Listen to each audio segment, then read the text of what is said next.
Hey guys, just wanted to let you know that firmware release 17.00 public beta has been released today. I will put a link in the description. Let me go down here to the notes and I will read them real quickly. Version 17 introduces full-res TM impulse response processing. Full-res processes IRs up to 64K points with zero latency using a novel technique. This provides up to 1.3 seconds of response time. Seasoned producers and engineers often mix in room mics during recording to increase the depth and liveliness of recordings. However, the typical live room has a reverb time of 500-700 milliseconds, well beyond the 20 to 40 milliseconds offered by typical IR processing. Full-res allows capturing the full response of a typical live room and even the response of small to medium halls and clubs. Full-res can also be used for convolution reverb applications for reverb times less than 1.37 seconds.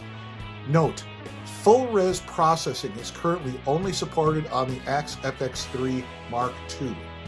The original AXE FX3 has less non-volatile memory and therefore does not have the necessary resources to store the IRs.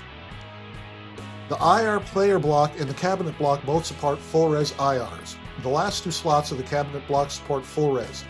This is sufficient to provide two room mics, a left and a right, along with two direct mics within a single cabinet block. The two IR player blocks have been combined into a single stereo IR player block with individual level and pan controls for each IR. Setting the IR length to off defeats the IR. A mix control is also provided so the block can be used as a convolution reverb. A mode control allows the two IRs to be in parallel or series. When in series, the individual level and pan controls are defeated and removed from the user interface. The new full-res user IR bank supports up to 64 full-res IRs. When capturing an IR, selecting the user FR bank will automatically set the IR type to full res. Likewise, when setting the IR type to full res, the bank will automatically be set to user FR. Full res IRs can be processed with minimum phase or auto trim if desired. However, minimum phase is not recommended as this will tend to destroy the reflection information. A full res scratch pad is also implemented for auditioning IRs during the capture process. A new version of CabLab is forthcoming which will support full-res IR captures and management. IR management has been completely rewritten, providing smoother performance and better integration with AXE Edit. Increased mic distance range in cabinet block to 3.4 meters, just about 11 feet. This allows delaying room mic IRs that have been trimmed to remove the leading silence.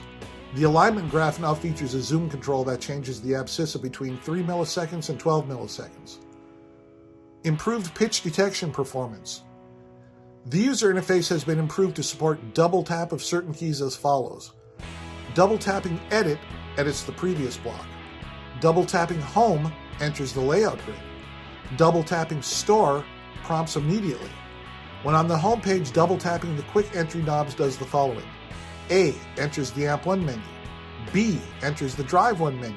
C enters the Cab 1 menu. D enters the Delay 1 menu. E enters the Reverb 1 menu. And there's other various fixes and improvements.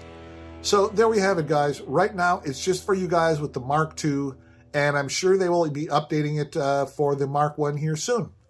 All right, new episode coming next Friday.